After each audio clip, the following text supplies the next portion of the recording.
Hey there, and welcome to U Talk. We meet with amazing people from across Canada and ask them about their stories, passions, and experiences. I'm your host, Ryan Funk.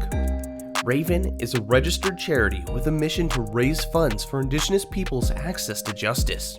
Another important aspect of Raven is increasing awareness of the challenges many Indigenous peoples and nations are facing.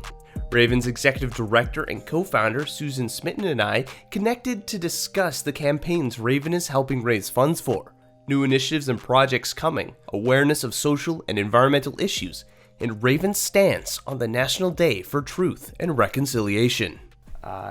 So I'm here with Susan Smitten from Raven Trust. We had a great conversation a couple months ago just about the organization and Indigenous rights. And it's fantastic to meet with you again.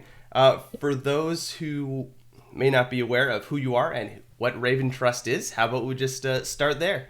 So I'm Susan Smitten. I'm the executive director of Raven. Our technical name is Raven, not Raven Trust, but everyone calls us that because that's our website, because we couldn't get Raven when we were trying to set it up. But our official name is Raven, which actually stands for Respecting Aboriginal Values and Environmental Needs. So we're the only charity with non-profitable charitable status in Canada that raises legal defense funds for Indigenous nations who choose to pursue defense of their rights and their title in order to protect their lands, waters, air by going to the courts. So that's what we do. We are basically, none of us are lawyers. We're fundraisers and communicators and storytellers, and we raise legal defense funds. I just think it's so cool that Raven, not only is it helping, Indigenous communities and First Nations get some of those legal rights to, fight for their rights, but it's also helping bring awareness to these issues. I like to consider myself a progressive person, but I don't know everything that's going on. So hearing about the work that Raven is doing, at least for me, is a great way to stay informed. We talked a lot last time, but how about we just go into what are some of the things Raven is helping fight right now? Sure. Oh, lots. And we're busy, sadly.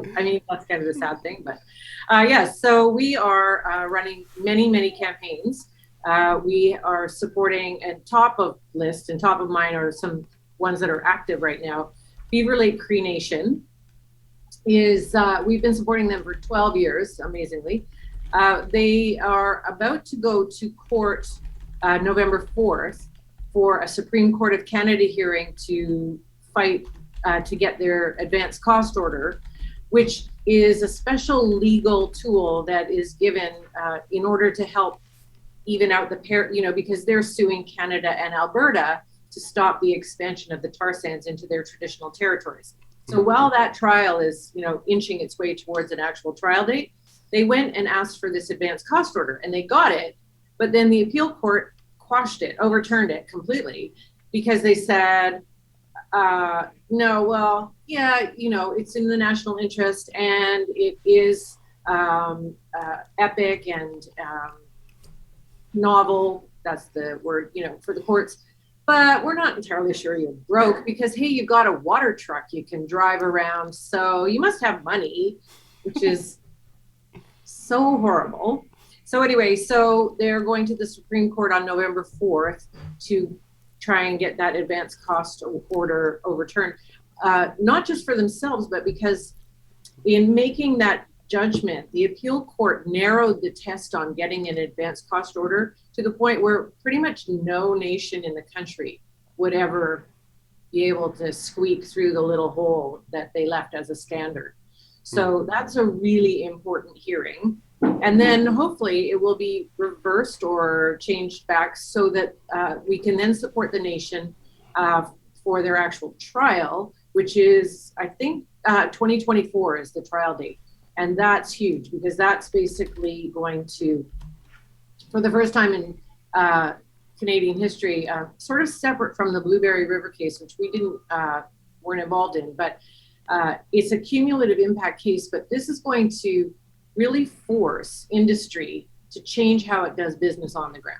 So that's that's one. We're supporting S2E14 Nation because they are still 5 years out from the spill of that the Nathan E. Stewart caused when it ran aground on their clam beds, shutting down their $100,000 a year commercial fishery and, almost bankrupting the community. And so they are now running their own environmental impact assessment, and we're raising the funds for that. And all that information will be used in their litigation because they're suing BC and Kirby, which is the oil company out of Texas, and Canada. So imagine that. You've got to sue a Texas oil company, BC, and Canada. That's awesome. Yep. So I know, right? No problem. We'll just do that. Then we also have there's so many. I never know where to start. We have Salmon Nation. So we've been supporting Salmon and Homalco Nations because they're trying to step in. DFO, Department of Fisheries and Oceans, shut down the farming salmon farms on Discovery Islands, and now the corporations are trying to have that overturned, and so we're supporting them to go in and hopefully intervene on that.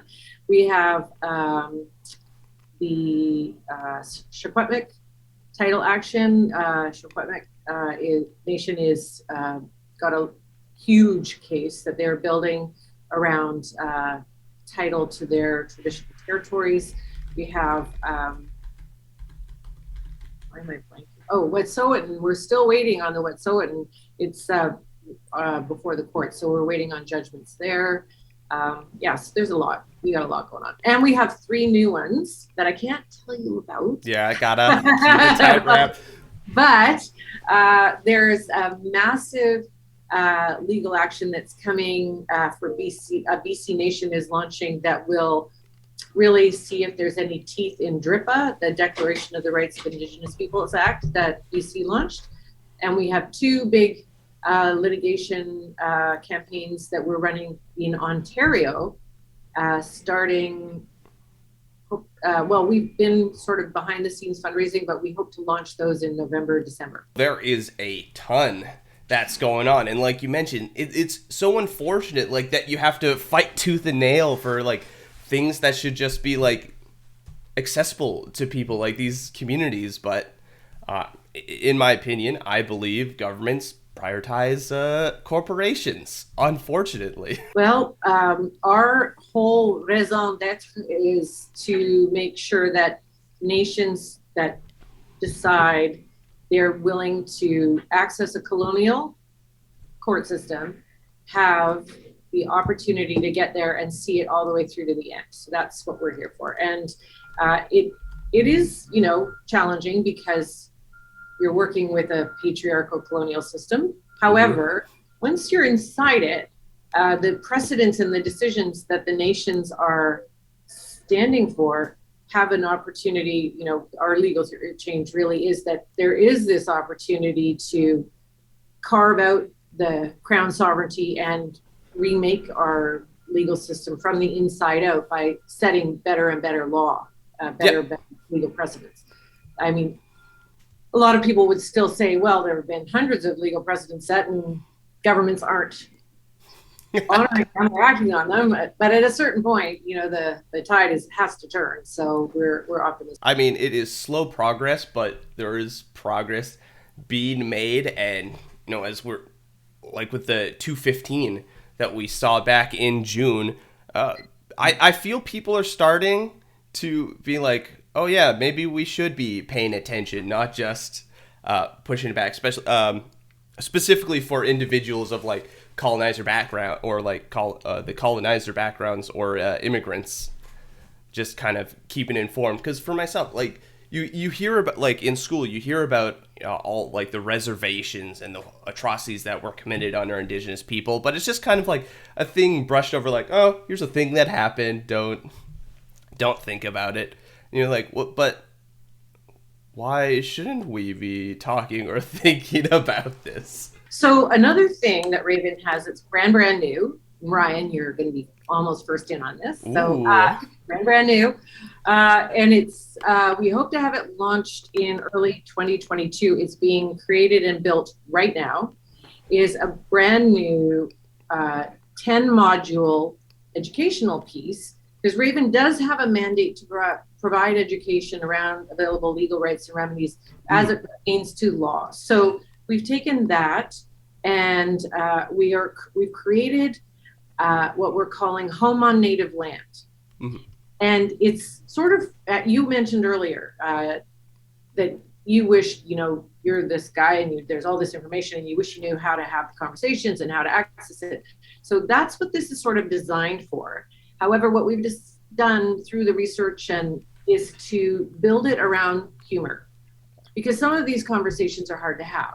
Mm-hmm. And so Ryan McMahon, the Anishinaabe stand-up comedian, is the host of this series, and he's interviewing amazing, brilliant legal minds from John Burroughs, Terry Lynn Williams Davidson, Pam Palmater, Val Napoleon, Jeff Corntassel, all these, about very specific topics that deal with issues of Aboriginal law, which is the Canadian colonial kind of law, and Indigenous laws that pre-existed all of us, and the intersect of those, and how that ties to issues around land back, reconciliation, and all of those big, juicy, chewy topics that kind of hard to have conversations sometimes around the Thanksgiving table or the Christmas table or even just the breakfast table. And this, hopefully, with a video and then pedagogically designed materials to support this interview conversation, and then a little challenge at the end of each module. We want to give people the materials that they need to be able to at least start having these conversations, feel like they're not talking from the outside in, but actually have a sense of why this is important and why we're doing what we do, and the impact that they could have if they got engaged. And so there you go. Yeah, you're right. These conversations are incredibly difficult to have sometimes, and sometimes they can get very heated around a kitchen table. But yeah, comedy is the perfect tool to deal with things like this and start those conversations. It just helps kind of creep in, go through some of the barriers that people get up, and then you can start having good conversations that come with solutions. Yes. Yeah. And it's really great. Ryan has the perfect edge on this. And, there's some fabulous conversations about things like, honestly, doctrine of discovery. Okay. A little bit of a snore, right? Some people are like, doctrine of discovery. I mean, it's serious and it's important and it's kind of nasty, but he's found a funny way to at least start that conversation. The Indian Act. Oh my gosh, right? So you could talk on that one for a long time, but he has this great conversation with Val Napoleon about the Indian Act. He says, "How would you define the Indian Act?" She's like, "An interruption." So there are some wonderful moments, but it also, there's a bit of you feel that to it and think, okay, I need to hear this and I need to know more. And that's what we're wanting out of Home on Native Land. So that's another big thing that we're working on. That's awesome. So is there kind of a timeline that we can expect to see this? Yeah, well, and it will live on the Raven website, and it will be the kind of thing where people can independently make their way through the 10 modules. We're optimistic. It's being built right now. So we really hope that we'll have it up and ready for the public. I don't want to say January 2022 too confidently, but hopefully by the end of January. Yeah, kind of like end of January, that kind of Q1 kind of time frame. Definitely. Well, it will for sure be out in the first quarter of 2022. Oh, that's so exciting. I'm excited to check that out. That sounds like so much fun. Yeah. Awesome. And I mean, not only are there's all these legal actions going down, there was a festival afloat. That's as I saw all over the Ravens social media. What can you tell me about that? So that is the brainchild of our communications director, Andrea Palfreman, and it really is the necessity is the mother of invention child, because with COVID, a lot of the beautiful momentum building fundraising that we often do was curtailed, not possible, not safe. And so Andrea lives on Salt Spring Island and had this great idea to Luke Wallace is a wonderful performer and a friend to Raven. And so she said, well, what if all the friends that we have who are kayakers and paddlers and boaters just gathered around the dock? And Luke said, yeah, sure, I'd love to do that. So he went out on the dock and he performed one night, and everyone came, and there was this beautiful energy and everyone had fun, but they were safe because, you know, in a boat, you can't get too close, plus you're outside. So then we just decided to take it larger. And so we had 6 concerts this past summer, 2 on Salt Spring, 1 in Vancouver, 1 in Montreal, 2 in Victoria. And now there are all kinds of people who have stepped forward saying, I want to have one. I want to have one in, Muskoka in Ontario. People want to have them in Northern BC. So next year we will have the festival afloat again. And we raised, it was really phenomenal. Over all the concerts, we raised about $80,000. Awesome. And so those were for 3 of our campaigns, Heiltsuk, Wet'suwet'en, and West Moberly. That was another one I forgot to mention in that first long list, but West Moberly First Nation, of course, is litigating to stop the Site C dam.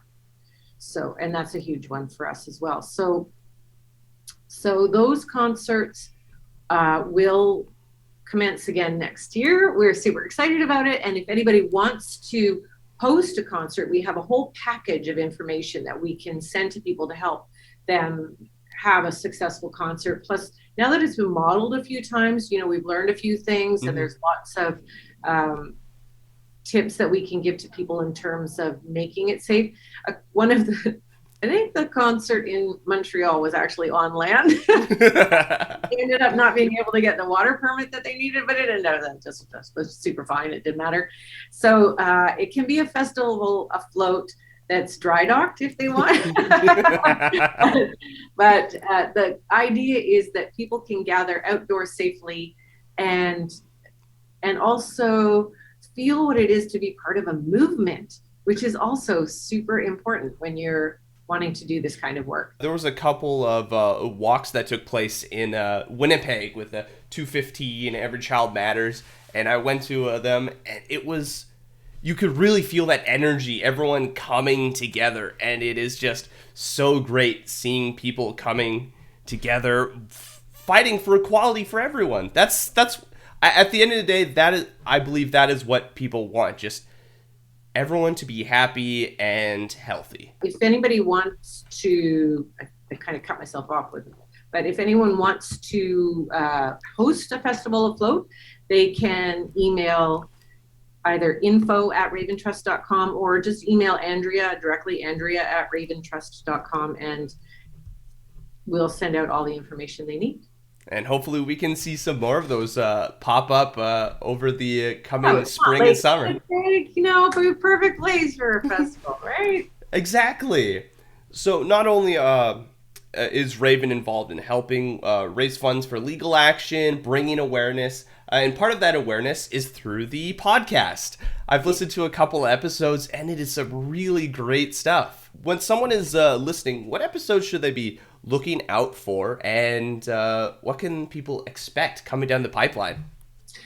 Well, honestly, I think they're all good to listen to. There's some, there were some great ones that we did as sort of towards the end of season 2 with different Indigenous knowledge keepers. Jess Housty with Heiltsuk First Nation. I don't have the list in front of me, so I shouldn't do that. I'll get myself lost.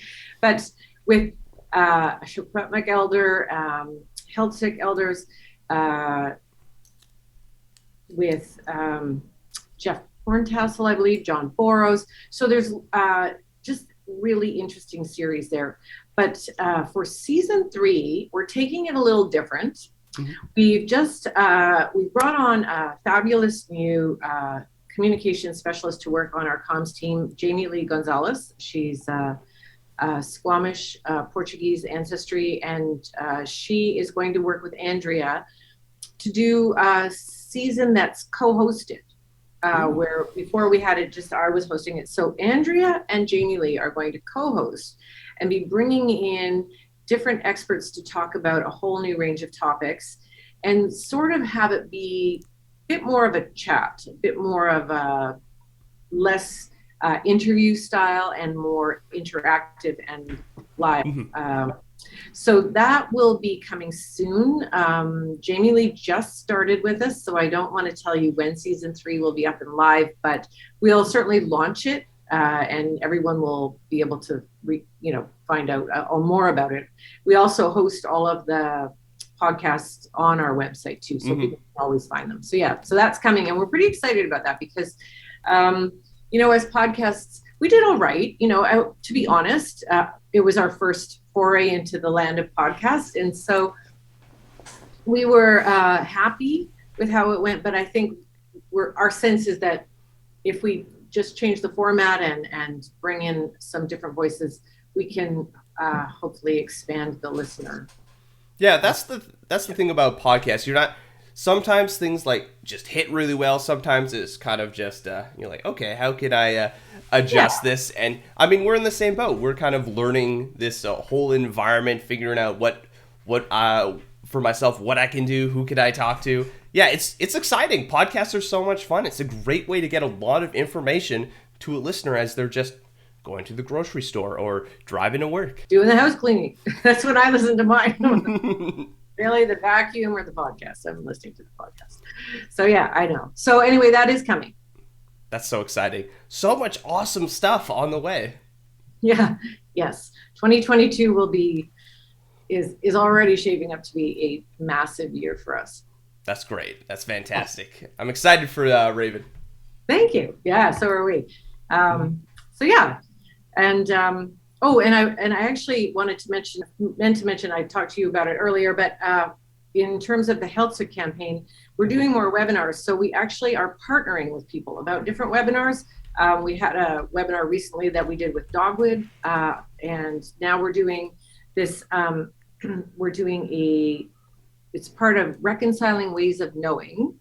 And this is going to be a webinar called Stewarding Our Marine Relations. And it's sort of connected to our HealthSIC fundraising. And so it's happening on Tuesday, October 26th at 10 a.m. Pacific, 11 Central, 1 o'clock Atlantic. It's about an hour and a half. And the moderator is Saul Brown, who, if people don't know Saul, he is an amazing HealthSIC and Nuchalnath researcher on marine stewardship and governance. And he's also going through the UVic joint Indigenous law program. So he'll eventually be a lawyer. And he's facilitating this huge conversation with Nang Jingwas Russ Jones, who's a marine scientist that's with Haida, I believe. And also Dr. Teresa Ryan, a Shimshan marine scientist, and Dr. Ann Solomon, a marine ecologist and professor at SFU, Simon Fraser University. So it's going to be this amazing conversation with these brilliant minds around marine ecology, because I think what people don't realize, when the Nathan E. Stewart spilled 110,000 liters of diesel. And they have these huge tides. And so, of course, Kirby was trying to put up these ridiculous booms and trying to control the spill, but with tides that are 3 meters and the amount of water that moves and super quickly, it just got flushed through the narrow channels that are all the inlets between all of the many islands that make up the area in the Great Bear Sea.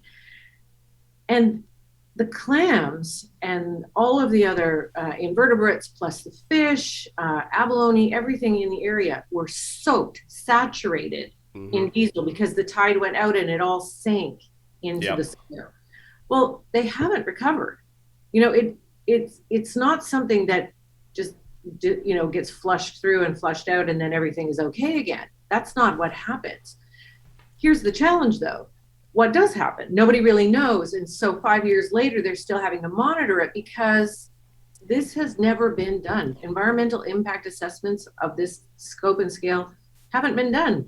ever in Canadian history. And so they're having to build the templates and create the science and then monitor. And it will be for the benefit of everyone in the country because, let's face it, we have a rather large coastline.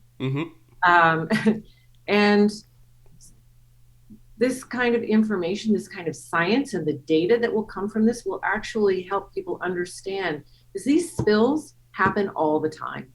People don't know, but these, and they get covered up or actually reports it, but these spills are causing damage. And so it's really important to understand the marine ecology and what's at stake. And the health sick in their legal action are actually going for something super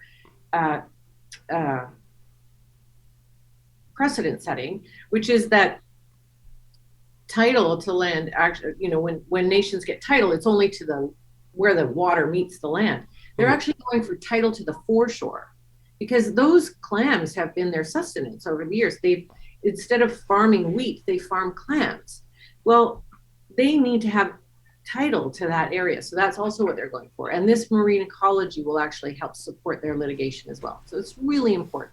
Yeah, it's super exciting stuff, being aware of our marine life and ecosystem. One of the things in terms of sustainable land and feeding the whole earth, one of the things is vertical farms out in the oceans. And if we're polluting our oceans, well, that we're just polluting the potential food that we can have. And if our oceans and ecosystems are healthy, like, everything is great, as we're seeing with the United Nations reports on climate change. We're kind of in a danger zone right now. And we need to respect our oceans. And it's not just oil spills or gas spills. It's microplastics, the acidity of the oceans. These are all things we need to be aware of. And this is a great way to set precedent and people becoming aware and getting more involved. Yeah, it's true. I was just up in Bella Bella for this festival that we were supporting, and around salmon. And one of the issues that the salmon have gone in that area have gone from runs of 70,000 to 700. It's been decimated. So the impact, however, is massive on an ecosystem. With the salmon fail, the grizzlies are now hungry. So the grizzlies and the bears are starting to forage in community. So 4 bears in the community had to be shot the week we were there because they're coming into town because they're starving. The eagles are affected, all of the other life and to see the trickle down, the prices are one thing, for consumers, but really the massive impact on the entire ecological infrastructure is something that's everyone needs to turn their mind to, because you're right, it's climate change, it's forestry practices, it's fishing practices, it's all of these things. They're all interconnected. And as we are all connected, and we are all connected to every animate and inanimate object on the planet, these things affect us eventually as well. So yeah, it is for all of us. If Crystal Lehman of Beaver Lake Cree Nation said once, if you drink water or you breathe air, this is about you. Money isn't going to help you at the end of the day when all our forests are gone and our oceans are just pure sludge. Right, and our lakes are polluted and the animals are poisoned. I mean, it will eventually. It's just that mindset of, I understand. I started collecting hats. Consumerism, it's addicting. It is addicting. But, we got to start focusing more on, environmental aspects. And, it's not just on the individual, everyone tries pushing. This is a thing we need to challenge our governments and corporations on. Mm-hmm. Yeah, 100%. More awareness around Indigenous peoples. There was National Truth and Reconciliation Day on September 30th. What is your thoughts on this, and just Raven's thoughts on a day like this? It's important, and I'm so glad that we have this. I would also say that from our perspective, it's a really important day of reflection, because it's great to have the day off, but if if the day isn't used in service of the point of reconciliation, then it's a missed opportunity. It's actually an affront. And so we sent out an email to people. It was kind of amusing because the grammarians of the crowd sort of missed the point, because what we wrote was an email called "Reconciliation is a Verb," Mm-hmm. which, if you read the whole email, you would actually understand. It's a bit like love is a verb. It's something that has to be acted. It's in the doing that it becomes meaningful. And so our idea is that, the concept of reconciliation is wonderful, but if it's only a concept, it's useless. And the phrase, by many nations, don't even like the phrase reconciliation anymore, because it's been co-opted by politicians who use it to just continue enacting a colonial agenda. There was this stunning act of colonial violence just 3 days before the Reconciliation Day, where the Wet'suwet'en ancestral village site was razed by Coastal GasLink in order to put through the fracked gas pipeline, even though the project doesn't have free, prior, and informed consent of the nation. So There you go. 3 days prior to something that we're supposed to be all working towards. So, before we can actually speak about reconciliation or healing or right relationship, all the violence against Indigenous peoples and their lands has to stop. Mm-hmm. It just has to. And so I think for us, we were trying to encourage people to take the day to put energy and resources towards real redress, real reparation. Yeah. So that's sort of where we came from on it. I think that there, and it's, so some people might say, well, how do you do that? It's like, well, seek out some of the minds that are of it. There are so many passionate people working towards this. Murray Sinclair, Pam Pomater, Saul Brown, who I mentioned earlier, Bruce McIver, a lawyer based in Vancouver, runs First Peoples Law, has a massive blog that people could go and do all kinds of fantastic reading. There's so many ways to start turning your mind to the issues and how you can internalize them, take it off the page and make it real, and start putting principles into practice. That's, I guess, what we would really encourage people to do. I know I spent a lot of the day watching docuseries on Indigenous struggles and issues, and the more I learn, the more I want to get involved. And us at U Multicultural, we're continuing to try and reach out to people to start new series and share stories. I mean, it can be a challenge sometimes because, there is a distrust of colonizers. So it can be really hard to be like, well, we want to be an ally. I understand some of your hesitations. But yeah, it felt a little bit like the government giving itself a gold star, kind of like, oh, look, we did a good thing, like a paid day off for government employees. But, maybe it should be a day where government focuses on finding solutions. Yes. But, and here's an idea, because it's currently just a federal holiday. But for businesses, generally every year businesses will allot a certain number of stats that they give to their employees. So maybe it should be a flexible thing, so that if employees want to take Truth and Reconciliation Day as a stat holiday, maybe they don't take Thanksgiving. Yeah, that's another thing that I felt a little weird this year, visiting family for Thanksgiving. It's like, this is a weird genocidal celebration kind of. If it's a harvest celebration, that's one thing. But yeah, I mean, you could talk for hours about how horrible, the whole colonial thing, like Columbus, et cetera, forget it. But my point is that would be one way of turning it into something really meaningful. One of a donor that has been a fairly significant donor to a couple of our campaigns emailed and said, look, we're not closing. However, I want to present at lunch, having all the staff come into the lunchroom, and we're going to have a presentation, and we're going to talk about this and have some resources and encourage people to make donations to causes. So they turned it into an active lunch and learn. So, there's lots of ways to really make it real. Yeah, make it a day of action, not just performative. Right. That's why we said reconciliation is a verb. All the grammarians out there, we're sticking with it. Yeah, exactly.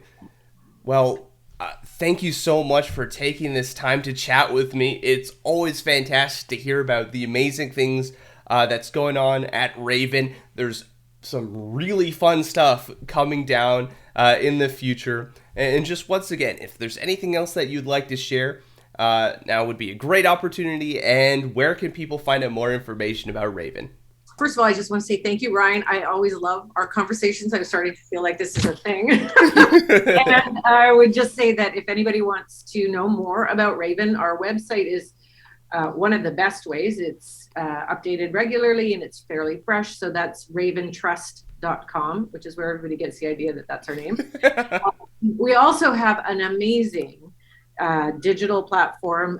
Carissa Chandrakate, our digital content coordinator, is a rock star. And so on Instagram and on Facebook and on Twitter, you can find all kinds of information and different kinds of posts there. So I would encourage people to follow us there. And yeah, I guess that's it. There's really, I've already told you about the webinar that's coming up on the 26th. If people, that will be on our website. If people want to know how to sign up for that, I think they should go to the website. So that's going to be called Stewarding Our Marine Relations on Tuesday, October 26th at 10 o'clock Pacific. And other than that, we have just that Home on Native Land coming. So stay tuned. Pretty soon that'll be out. Yeah, so it's just great. I really loved this conversation. And I hope if anybody ever has any questions for us about the campaigns, they would just get in touch. Give us a call at the office or send us an email at info@raventrust.com. We really encourage conversation and dialogue. Enjoying the content from You Multicultural? Why don't you subscribe to stay up to date with everything that we're doing? If you have any stories you want us to talk about or communities we should highlight, leave a comment down below or reach out to us over social media. I'm Ryan Funk. This was You Talk, and have yourself a good one.